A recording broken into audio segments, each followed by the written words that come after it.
author of Dogs Taught Me Everything I Know About Business. I would love to talk to you about that right now, but we do have to get to the markets.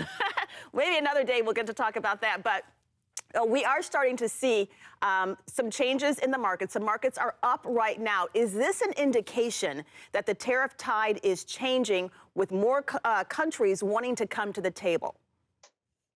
Well, I think it's premature to make any conclusion on what's going to happen here with the markets, because anytime any kind of news starts to break, the market reacts, what I would say, emotionally, which shouldn't be the case.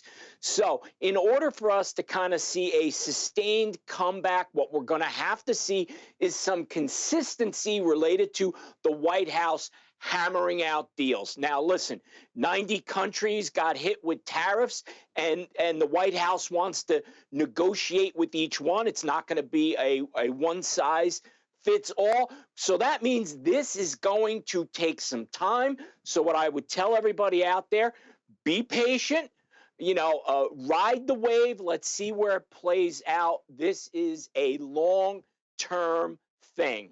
I love that you actually said that because, you pointed out, yes, the markets are always an emotional reaction. Sometimes it's best to maybe not even watch and just wait, like you said, until things play out to see exactly where we end up. So we don't want people to get too controlled by the markets, what they're doing day to day.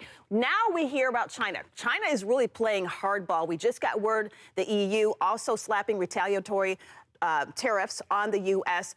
Talking specifically about China, though, their retaliatory tariff is 84%. That counters President Trump's total tariffs on China of 104%. So how do you see this all playing out? Because China's economy, honestly, and I know you know this, their economy is not that stable right now, so they don't have much room to play with.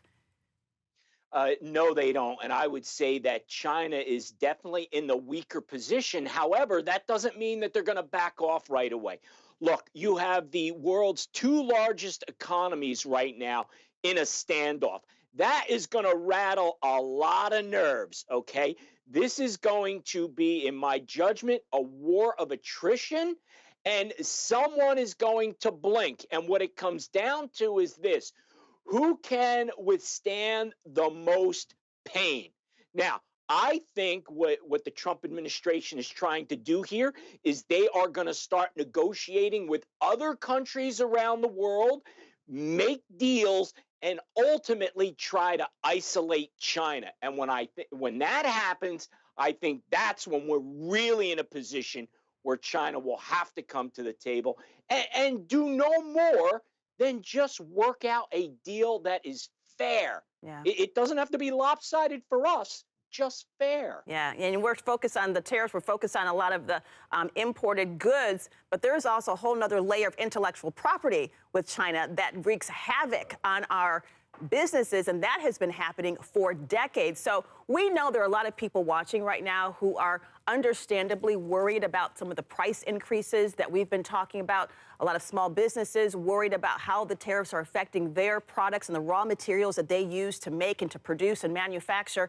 How should the average person be watching this as this continues to play out? And there's a lot of fear that is being talked about, especially in the media right now.